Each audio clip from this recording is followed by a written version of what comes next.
We're going to go ahead and continue. I guess I'll move this out of the way and maybe move this out of the way. And for what we started last week, so this is part 2. And we've come quite a way, haven't we, in the nation from last week? No, I don't think we've come.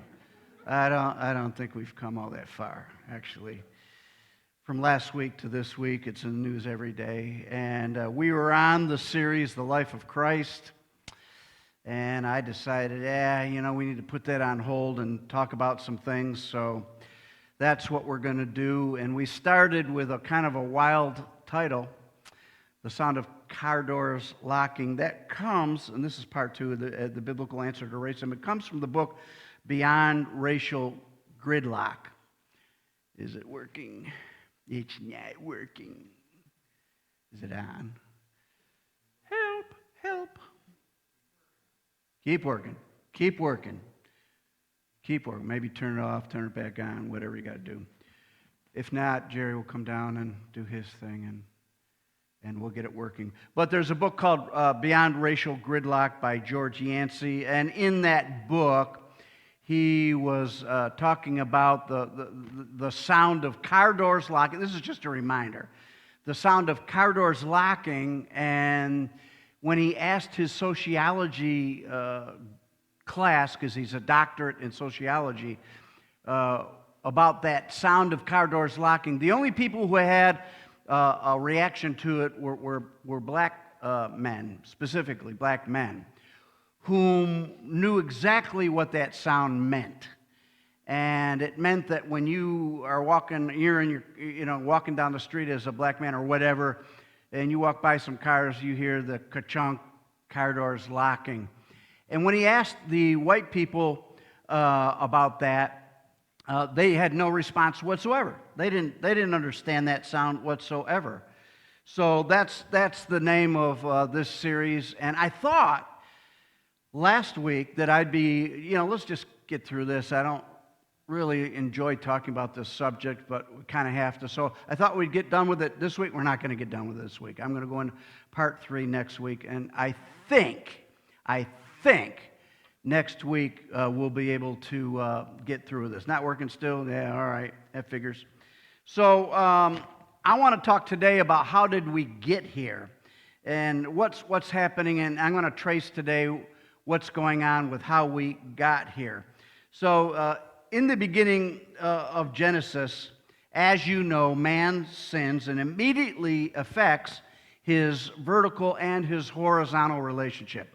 Immediately after the fall of man, Garden of Eden, man sins. What happens is it affects his vertical relationship with God. The first thing that man did is he hid from God. That's the first action. That's the very first action that Adam and Eve took. They hid. And that denotes a problem with their vertical, their relationship with the Lord. But the second thing that happens is very shortly after that, Cain kills his brother Abel. Remember that story? So it affected vertical, it affected his horizontal relationship. And Cain kills Abel. And I always ask this question, how long did Cain hate his brother? As long as he was able. That's a joke. That's a joke. That's a joke. I said that before, but no one remembers it. So the good news is I'll probably use it again then, because probably 6 months from now you won't remember it either. All right. On Fox News this last Tuesday, Tucker Carlson on the Fox News channel, I have a shot of him. Maybe we'll get it or not. But the shot says that man did not inherit sin, all right? Man did not inherit sin. So no child is born evil. I guess it's not coming up. And sin cannot be inherited. Now, he was making the point when he was talking about racism. He was trying to make the point that, man isn't born that way and they have to learn these things. And of course, they are learned. But in trying to make the point that racism is learned, he went too far and said that no child is born evil and sin cannot be inherited. All right? Except we have a problem with that because it's not true. It sounds good, but it's absolutely not true. Let me read to you from Psalm 51 and verse 5, and then Romans 5:12. For I was born a sinner, yes, from the moment my mother conceived me. That's the psalmist David talking, and he says something very pointed. I was born a sinner. It's what we call original sin, all right? Original sin. And then Romans 5:12 says this, when Adam sinned, this is Paul talking, the Apostle Paul, when Adam sinned, sin entered the world. Adam's sin brought death, so death spread to everyone, for everyone sinned. We all sinned in Adam.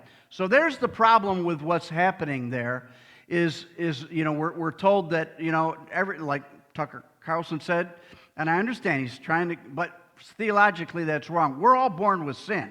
We're born with a problem. So what's the beginning of racism, which I'm talking about today, next week, talked about it last week, is the first cause is just sin. Man is sinful. And we saw that in the video last week with Ben Watson on CNN. The problem is sin, all right? Racism goes back into Genesis.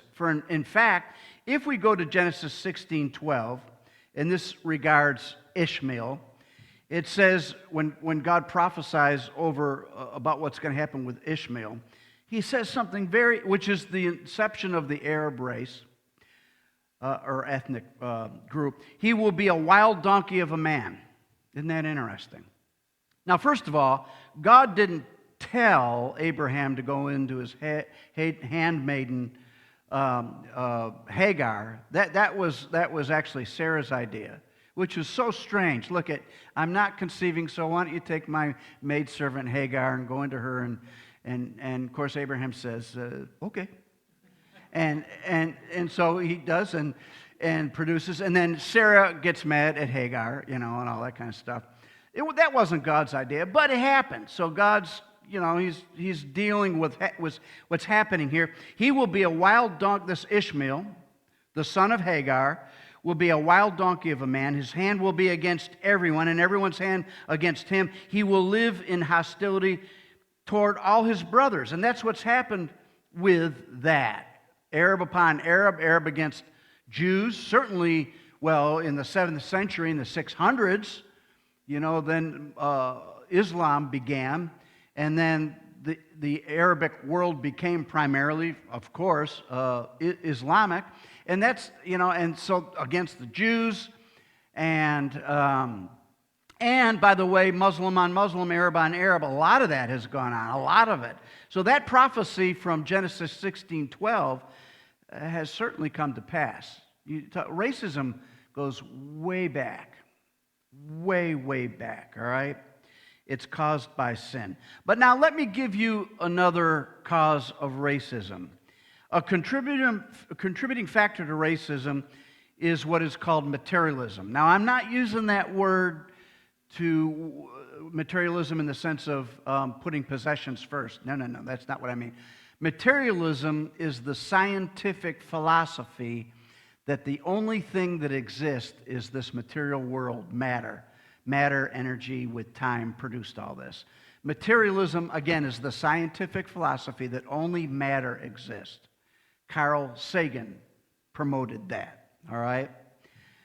And so, and I want to get into that because basically materialism is atheism, all right? It's derived, materialism, atheism, but I'm going through, and it's also called scientific naturalism.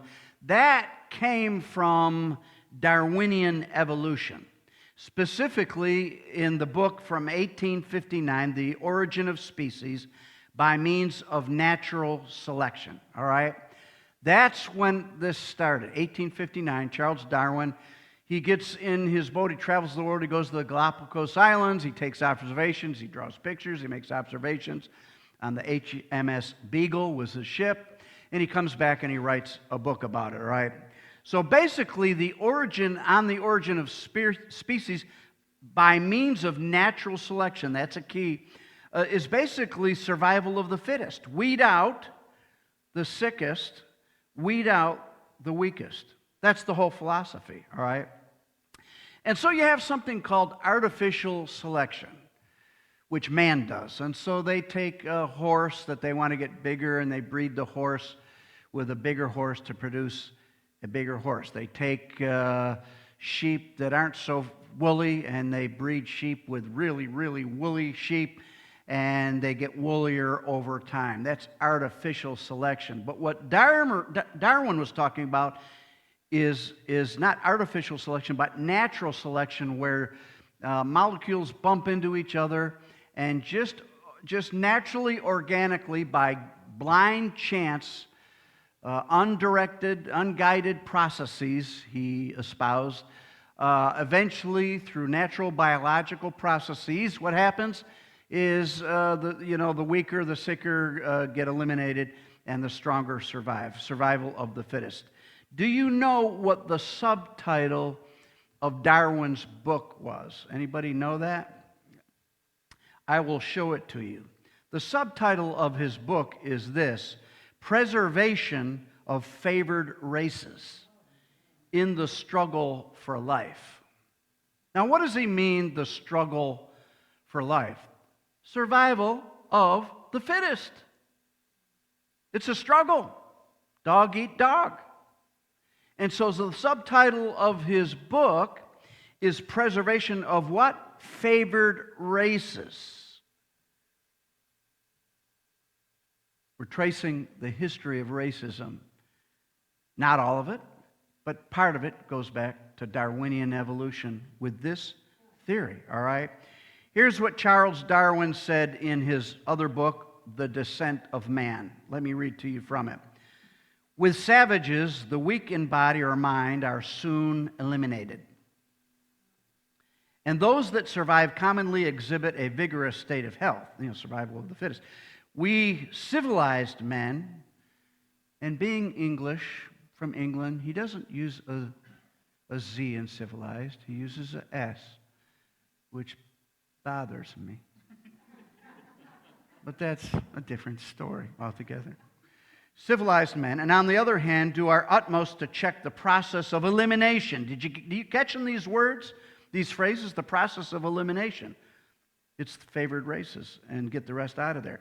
We build asylums for the imbecile, the maimed, and the sick. We institute poor laws, and our medical men exert their utmost skill to save the life of everyone to the last moment. Now, you think that's good, but that's not what he's saying. There is a reason to believe that vaccination has preserved thousands. And you're thinking that's good, but that's not how he means it, all right?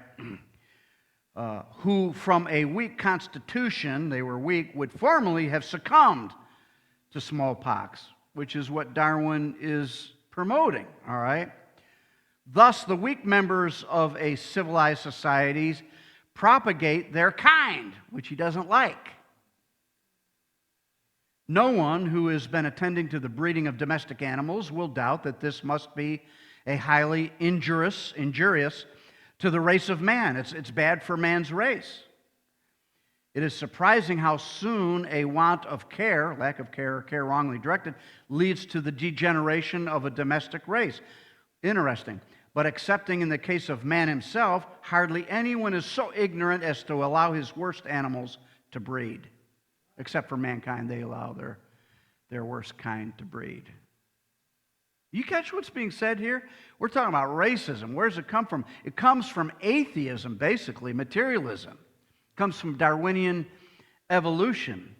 And it promotes something that's called eugenics. Now, what is eugenics? Eugenics is the science and philosophy of improving the qualities of the human species by such means as discouraging reproduction by persons having genetic defects. So what eugenics does is it forces sterilization. It forces abortion, all right? Eugenics is big on that. It let the weak die. If they're defect, sterilize them. In fact, and this is where it gets interesting, Planned Parenthood was founded in 1916 by Margaret Sanger, all right? Margaret Sanger was a eugenicist, all right? And her philosophy comes from 1859, Charles Darwin. Margaret Sanger was a huge advocate of sterilization and abortions among certain groups, people with disabilities, and blacks, all right?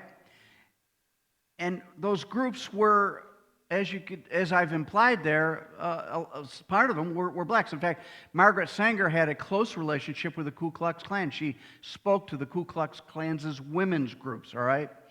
And so Margaret Sanger, the head of Planned Parenthood, in her book, The Pivot of Civilization, I'll give her one attaboy. She had a Z in civilization. But anyhow, eugenics, I'm quoting from her book, eugenics suggests the reestablishment of a balance between the fit and the unfit.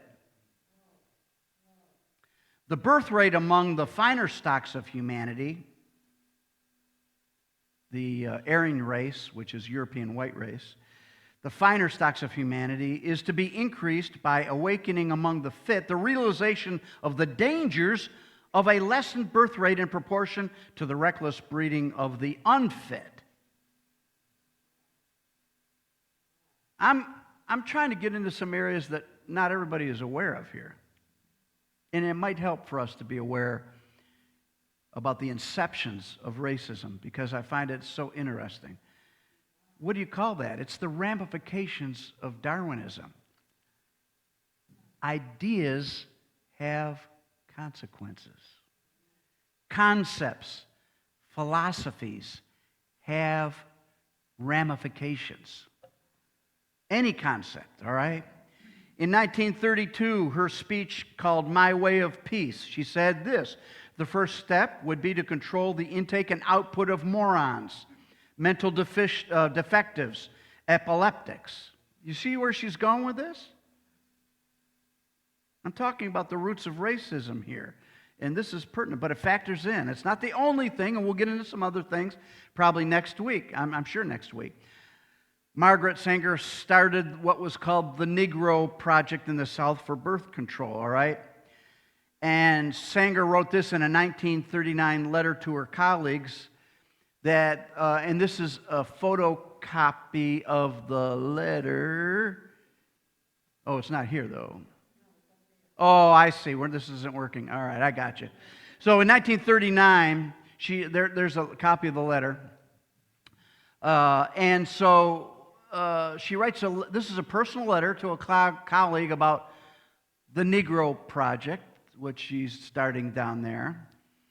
And, we got to control this, we got to watch this. But at the end, and I have that highlighted in red, and she says this: the ministers, you can, if that clicks, guys, you can click it away. Are they doing that from upstairs? Oh, you're doing, okay, yeah, there you go. I didn't know who was clicking who. You're the clicker. 1939 letter. This is what she says: the minister's work is also important, and he should be trained, perhaps, by the Federation as to our ideals and the goal that we hope to reach. We do not want word to go out that we want to exterminate the Negro population. And the minister is the man who can straighten out that idea and he's talking about getting a black minister on board, if it ever occurs to any of our more rebellious members. Is that troublesome to anybody? Now, listen to this. The advocates and defenders of this statement by Margaret Sanger, Planned Parenthood, say that that's not what she meant. What she meant was, we don't want this erroneous word to get out to people. In other words, we don't want the word to get out that we want to exterminate the Negro population, and what she really meant was because it's not true, and we don't want that to get out because it's a false impression. So what you're going to have to do is you're going to have to read that quote, which you can barely see. You're going to have to read that quote, and you're going to have to make a decision. Is that what Margaret Sanger meant, this quote? Or did she actually mean the erroneous idea of exterminating the Negro population? I know where I stand on it. You're going to have to make a decision on that. In New York City, through abortion. More black babies die from abortion than are born alive in New York City. When the Supreme Court decided Roe versus Wade in 1973, polling showed that blacks were less likely than whites to support abortion. This is many years ago, 1973. 60s era civil rights activists like Fannie Lou Hamer and Whitney Young had denounced the procedure as a form of genocide, which many of us kind of believe. Jesse Jackson called abortion murder and once told a black newspaper in Chicago that, quote, "We used to look for death from the man in the blue coat, and now it comes in a white coat." Medicine, abortion, okay? But things change, don't they, over time, decade after decade. So in 1984, when Jesse Jackson was running for president, poof, he changes his view on abortion. Now, Black Lives Matter.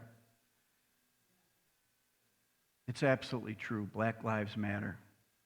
You cannot be a Christian and not believe that. Every black life is precious. And I'm going to be going into why. All right.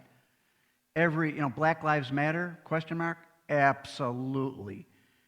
Black Lives matter. I support that wholeheartedly, and so should you. But, I have your attention. But, I do not support the organization Black Lives Matter. Because the organization promotes abortion and all kinds of other things that are anti-biblical against the Bible. I don't support the organization. I support the movement. Do you see the difference? I hope you do. All right? How did this racism thing come to be? I want to give you some more history on this thing because people don't know about it, all right? 1904, the St. Louis World's Fair. They had something that came to be called the human zoo. Did anybody ever hear of the human zoo? So an anthropologist wanted at the World's Fair in 1904 in St. Louis to have get all these people from various parts of the world and put them in these where the European white folk could look at them and observe them, and it became known as the human zoo. So 20 million people, can you catch this? 20 million people came to the 1904 World's Fair. So they created areas to view these savages of the world, all right? And it featured Africans and blacks and Aborigines and Asians and South American, Pacific tribes, Native Americans even were there. Geronimo was there. All thought to be, in the eyes of the people watching, subhuman, so that people could view these people with intrigue. One of the people shown at the St. Louis World's Fair in 1904 was Otabenga. He was from the Congo, all right? And so he was shown to be one of these savages, all right? So they sharpened his teeth, as you hopefully can see. They filed down his teeth, and stuff like that. So Otabenga goes through the World's Fair. He's shown off on what became to be known as the human zoo. And then they talk him into he's kind of in their hands, to New York City, where they're going to show him off. And where would they show him off at in New York City? The human zoo. Where would they show him off at in New York City? The Bronx Zoo. So they take Otabenga to the Bronx Zoo, and he was under the impression that he was going to be caring for the elephant. That was a lie. They put him in a cage, and he was shown off, all right, in a monkey cage, and they put bones and all kinds of stuff on the floor, and people would come by the cage to watch him, all right?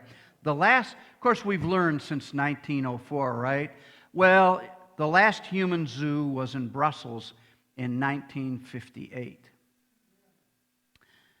The point is, if they're subhuman, then treat them as subhuman. I'm talking about, where did this thing come from? Did it just spring up? No. And you can go to, for example, I would encourage you, if you're taking notes, maybe you aren't, maybe you are, to discovery.org, and just put in human zoos as a search criteria, all right? And see, you can even do that on YouTube and see what you find. 66 years after the 1859 Origin of Species by Charles Darwin, a man wrote a book based on his ideas, and especially on that subtitle, Preservation of Favored Races in the Struggle for Life. And who was that man that wrote a book in 1925 about this theory? Anybody have any guesses? Hitler. And the book was called Mein Kampf by Adolf Hitler, where he says, everything we admire on earth today, science and art, technology and inventions, is only the creative product of a few peoples, and originally perhaps one race, the Aryans, which is European white. On them depends the existence of this whole culture. If they perish, the beauty of this earth will sink into the grave with them. Where do you think he got his ideas? I would encourage you to go to discovery.org and put in the search criteria Hitler, and there's a whole video and information proving that Hitler got his ideas from Darwinian evolution. Concepts have ramifications. And if there is no God, and if it is survival of the fittest, in some people's minds, then you know what we got to do. We got to eliminate the weak and the unfavored races. It's the way it is. So how did we get here? Number one, sin. And number two, Darwinian evolution, which we're calling materialism, naturalism, which is atheism. All right? But where's God stand on it? What should be our position? All right? So I'm going to pivot here and let's get into the God view. If you're a Christian, you don't adopt that view, the previous view. You adopt the God view. So let's go to Genesis chapter 1, verses 26 and 27. Then God said, let us make man in our image. Where am I going? Every man, every human being is made in the image of God.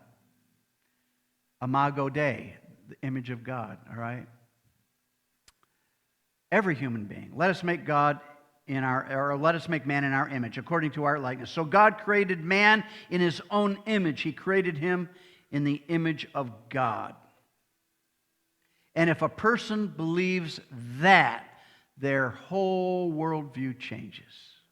It changes everything.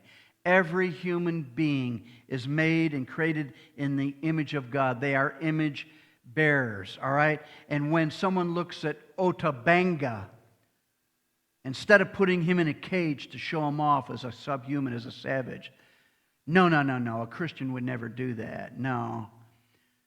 A Christian would look at Otabanga and say, they would exclaim, look at that wonderful person made in the image of God. Otabanga, the image of God. Would the people in 1904, St. Louis, ever exclaim, Otabanga, the image of God, made in God's image? I don't think they would. The people coordinating the human zoo, three things. Number one, they weren't Christians. There's three possibilities. And this is true of Nazi Germany, Christians who lived in Nazi Germany. They either weren't Christians, or they were Christians who were never taught Scripture. There's a saying, and I say it all the time, the student hasn't learned because the teacher hasn't taught. So if you're going to a church where these things aren't taught, or worse, you're going to a church where the opposite is taught, racist churches, all right? Or the other possibility is there were Christians who were taught the truth but didn't adhere to scriptural truth. And it's the same thing for racists today. You cannot be a racist and be a Christian at the same time, or else you're being engaged in what we call cognitive dissonance. Anybody ever heard the term cognitive dissonance? That's when your actions are not consistent with your belief. As far as genetics, if Margaret Sanger were to know this, if Charles Darwin were to know this, if Adolf Hitler were to know this, they've proven, and I got the website, Wikipedia, you can go to race and genetics and put that on Wikipedia. But human beings, there's only a 0.4% difference in genetics between groups of people around the world. 0.4. And that means that 99.6% of all human beings are made up exactly alike. But people don't want to hear that. Do we need to be colorblind? Thank you for that burst of silence. Because admittedly, it is a trick question. It is a trick question. So do we need to be colorblind? And there's a lot of people that would say, yes, we need to be colorblind. And I know what they mean by that. We should not be seeing color. We should just be seeing human. I understand that. However, should we be colorblind? So in one sense, yes. But here's another sense. The other answer, should we be colorblind, is no. And here's the answer, because God is a God of diversity. Who made those colors? Who made those groups of people? All over the world, differently. And He did it intentionally, because He's a God of diversity. And instead of being colorblind, and I understand, but at the same time, instead of being colorblind like that, we shouldn't be colorblind. We should look at colors and celebrate them and respect them for their inherent value and dignity, because they are made in the image of God.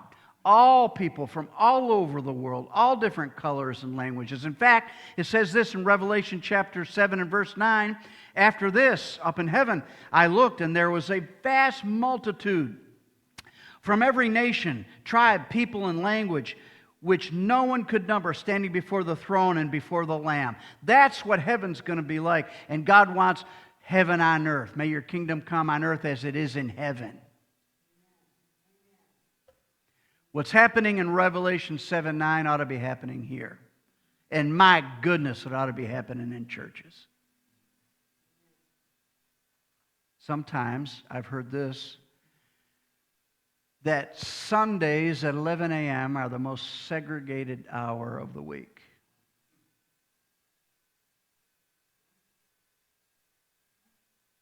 Segregated, so blacks go to their church, whites go to their church, Hispanics go to their church. And I'm not one for, I was never one. I understand they tried to do busing and making, forcing it. I'm not one for forcing it. Let it happen organically. But still, within the church world, there is segregation. In the book, The Third Option by Miles McPherson. Miles McPherson grew up on Long Island. He was an NFL player, played for the San Diego Chargers. And it's a good book, all right? He makes the point that there are not two options. There's not us versus them, all right? Those are the two options out there in society, us versus them. But the whole book is, and I encourage you to get it, it's called The Third Option. It's just humanity that is made in the image of God, all right? And he quotes in the book this verse from Joshua chapter 5 as kind of a point that I've quoted it before. It's very interesting. In Joshua chapter 5, Joshua comes up and he sees an impressive soldier in front of him, and he stops and he says, are you for us or our enemies? And the soldier says, neither. That soldier was a pre-Bethlehemic appearance of Jesus Christ. I believe that was Jesus Christ, and there's good reason to believe that. It's God, goes on to say, I'm the commander of the army of the Lord. Well, that's Jesus, I believe. And most scholars do believe that. So he comes up, I'm going to say to Jesus, are you for us or our enemies? And Jesus says, neither. Let's not get into this us-them thing, you know.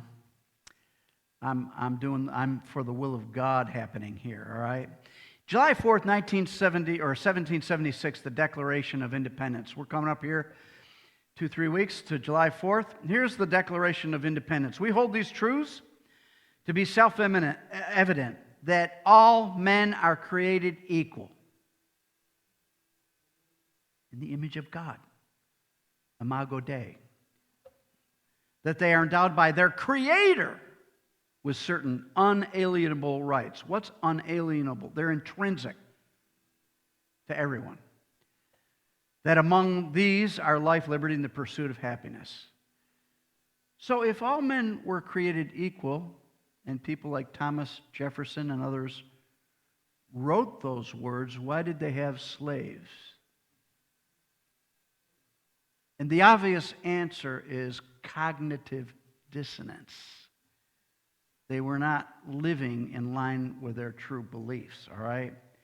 So this is where I go into John chapter 4, which is the story of Jesus intentionally going into Samaria, actually, I don't know if you can see this, but he's going from the south, near the Red Sea, down there, in the Jordan River, where he was, John the Baptist is baptizing, Jesus is there.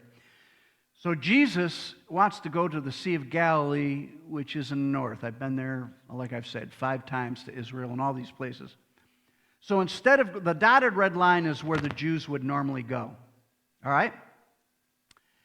Because when the Jews went from the south to the north, they would bypass Samaria because Samaria was an area of the Samaritans, all right? But the Samaritans were a mixed breed. They weren't truly genuine Jewish, but they kind of were. They believed in the 5 books of Moses, but there was all kinds of other stuff. They mixed in with some non-Jewish races, and so they were hated by the Jews. They were not pure Jews. And so when Jews went from the south to the north, they would bypass Samaria and go right along the Jordan River way up to the Sea of Galilee and Tiberias. But here's what Jesus does in John chapter 4. And it's blowing the disciples' minds. He ventures into an area where they shouldn't go. And that's where I'm going in this series. We should all venture into areas that we shouldn't go. Don't misinterpret me. We should make friends with people that are not like us. We should venture into areas that are not like us intentionally, like Jesus did, to show his love and to connect them with God. So he purposely goes over to Samaria. Samaria is both a region and a city, all right? It's like New York. New York is a state, region, but it's also a city. Samaria is both. So he comes over to this Sychar or whatever it's called, and he took the longer way around because he's going to the place that these are not our kind, and he's blowing the disciples' minds. Okay? Now, why would the Jews not go there? It's called racism. Even with the Jewish people, it's racism. So you remember the parable in Luke 10 where this guy gets robbed and beaten up on the way, and everybody passes him by, the priest and the Levite and everybody. But there's a guy that comes by and helps this guy that was beaten up, and he cares for him, he puts him on his donkey, takes him to an inn, and this is called the parable of the Samaritan. Now, why did Jesus give that parable and pull out Samaritan? Because he's saying race don't matter. It's the parable of the Good Samaritan. And he pulls out Samaritan because in Luke 10, he's talking to the experts of the law. Can you imagine if you were a Jewish expert of the law and you heard him, the parable of the Good Samaritan? How can that be? Jesus is blowing the racism thing out of the water. That's what he's doing. He wanted to destroy the us versus them whole philosophy. So he comes down to Samaria, and, he comes down and he meets this woman at the well at noon. A woman comes out at noon. Now, why is that important? Because good women don't come to the well at noon. Good women, upstanding women, go to the well early in the morning or in the evening when it's cool, not in the heat of the day. This woman is coming to the well at noon because she's Samaritan, but she's an outcast. So he approaches the well, all right? And so why is she an outcast? Because she's living in sin. She's living with somebody who's not her husband, which is true, but, she's still ostracized. So she's getting it. She's getting it. She comes to the well at noon. So we have three things very wrong with John 4's picture. Number one, it's Samaria, and she's a Samaritan. Shouldn't do it. Number two, she's a woman, and the man should not be talking to a woman alone. Anybody ever seen Fiddler on the Roofs and some of the dynamics between that? So number two, she's a woman, and Jesus shouldn't be talking to her. Number three, she's a woman who's living in sin. In fact, the woman says to Jesus in John chapter 4:9, I don't see it on the screen, but in John 4:9, she says, "How can you ask me for a drink? For Jews do not associate with Samaritans." Jews do not associate with Samaritans. What's it called? Racism. All right? But Jesus intentionally engages her. So I have to ask all of us this morning, including me. The problem with giving sermons is I got to hear myself. If there was a way to get around this somehow, but I got to hear myself. So I ask all of us, do we intentionally engage others not like us in conversation? Or do we stay away from it? Avoid it, all right? That might be a good place to start. Okay, but we come to verse 27. John 4:27. Just then his disciples arrived, which means that when he initially engaged this woman at the well, when Jesus initially talked to her, the disciples weren't there. Anybody ever been watching the series, The Chosen? So there's a series out there online or streaming or whatever called The Chosen. It's a wonderful series, and you can pay to help others see it. So you ought to go online and Google how to watch The Chosen. It's done wonderfully. And in that series, season 1 is done. They're raising funds for season 2. In that series, there's a beautiful part in one of those sessions about Jesus coming to the woman at the well. And the disciples aren't there. They eventually show up. So just then his disciples arrived, and they were amazed that he was talking with a woman. Not just as a woman. We're in Samaria, and they don't know she's a sinner yet. Yet no one said, "What do you want? What do you want?" or "Why are you talking with her?" They didn't dare ask Jesus that. But they're kind of blown away, and it takes me back. I have to repeat the scripture that we gave last Sunday. I got to repeat it, Galatians 3:28. There is no Jew or Greek. There is no racial or ethnical distinction. There's no slave or free.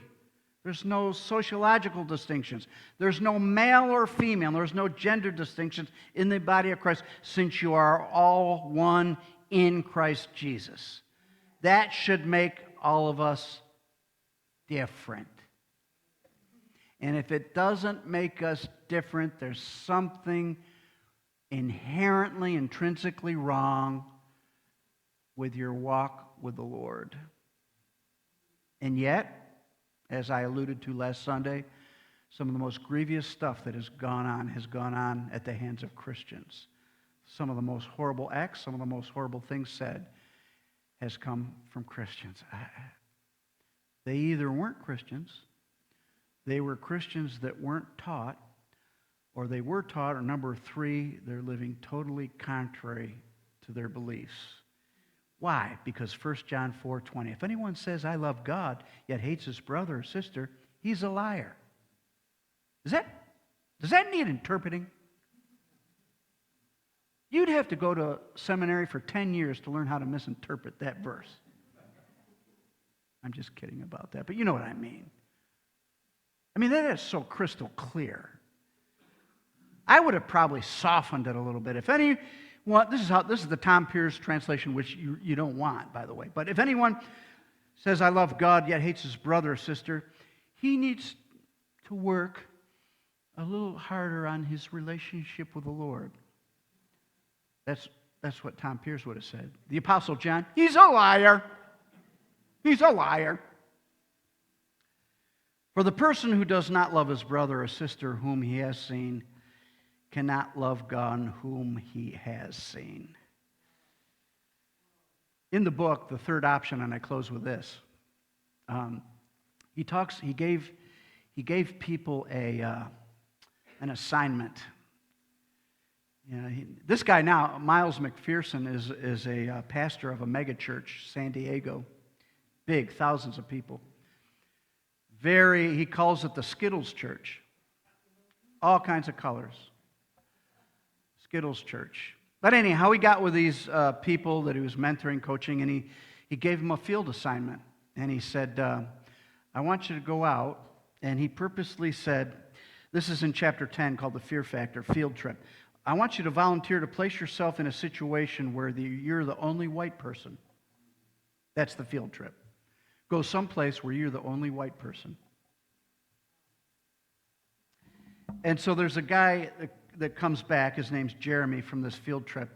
And this white believer, Jeremy, decides to go to a black barber shop. That was his field trip. And the story in the chapter is about his apprehension and his emotions by choosing to go to a black barber shop. I probably wouldn't, I wouldn't do that, not because it's a black barber shop, it's because I don't like barber shops. I go to a hair salon where in barber shops, I'm too afraid of a marine haircut or something like that, a basic training haircut. I just get a little nervous about barbers. But he goes to a black barber shop, and that's his field trip. And it's about his emotions, about what he went through. And he was hoping there would only be like a couple guys in there. But he goes in there, and they're filled. They're just filled. And he sits down, and it's about all the stuff going through his mind. And finally, he brings him up. And the barber shook his hand and introduced himself, got him in there, and they talked. They had a blast. The story is about he had a blast talking with this guy. And he went for a haircut from this black barber every time after that. What happens when we engage people who are not like us? It's Revelation 7:9. Every nation, every tribe, every language, every color. Go ahead and stand. Let's close.